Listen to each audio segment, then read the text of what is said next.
So first thing you'll notice is we want you getting straight into the action. So the first thing, you're not building a massive base before you get into the action. You start off with your commander and one of your basic troops, and you just get straight out into the action. Now, the way you resource in Dawn of War 2 is not by chopping wood or building farms. You get out onto the battlefield and you capture points. So there's two types of points to capture. This is a power point. I'll capture that first.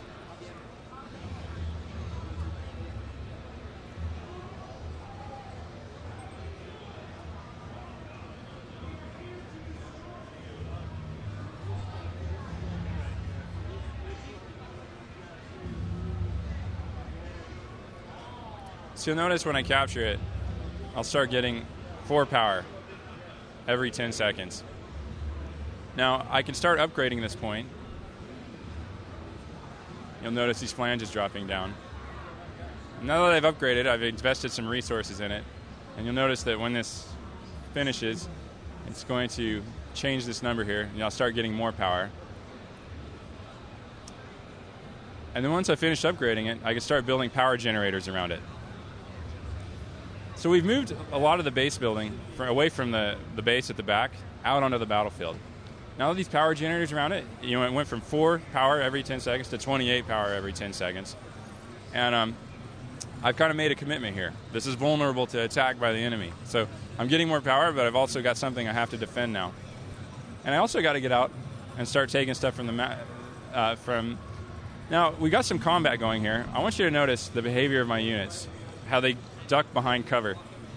And he ducks behind cover here.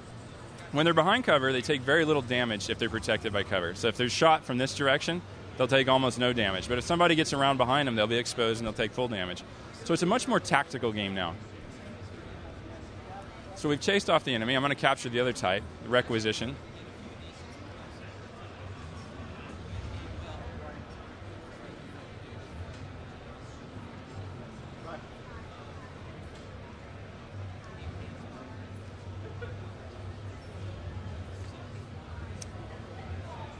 And once I've captured that, you'll notice my requisition counter up here will start to come in at a higher rate. Now, the way you win the game in Dawn of War 2 is you can annihilate the other guy's base. That's going to be pretty hard to do. The main course of victory is by capturing what we call victory points. Speed things up here a bit. So I'm going to capture this victory point that's under enemy control. Oops. Helps if I go to an actual victory point.